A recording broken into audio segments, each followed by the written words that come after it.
करस्ते हेमाद्रौ गिरिश निकटस्थे धनपतौ गृहस्थे स्वर्भुज अमरसुरभिचिन्तामणिगणे शिरस्थे सीतांशौ चरणयुगलस्तेऽखिलशुभे कमर्थं दास्येऽहं भवतु भवदर्थं मम मनः. పర్వతశాయివగు ఈశ్వర, సువర్ణ మేరుపర్వతము నీ చేతనుండగా, ధనపతియగు కుబేరుడు దగ్గరనుండగా, కల్పవృక్షముల యొక్క, కామధేనువు యొక్క, చింతామణుల యొక్క సమూహం ఇంటనుండగా, చంద్రుడు శిరస్సునుండగా, ఎల్ల శుభములు నీ పాదద్వయమునందుండగా, నీకిష్టమైనది నేనేమివ్వగలను? నా మనస్సు తప్ప అది నీ కొరకే అగుగాక. ఈశ్వర, మేరుపర్వతము నీ చేత ధనస్సయాలు రారుతోంది.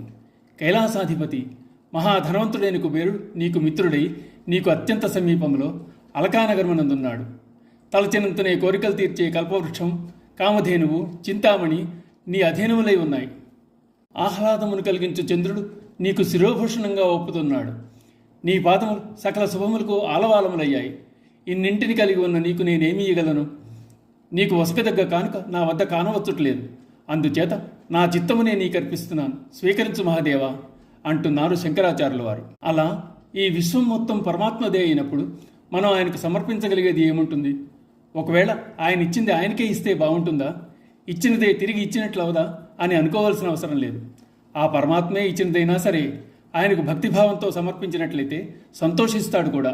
భగవంతునికి ఏమి సమర్పించాలి అన్న సందర్భం వచ్చినప్పుడు పత్రం పుష్పం ఫలం తోయం యోమే భక్త్యాం ప్రయచ్చతి అన్నాడు భగవానుడు.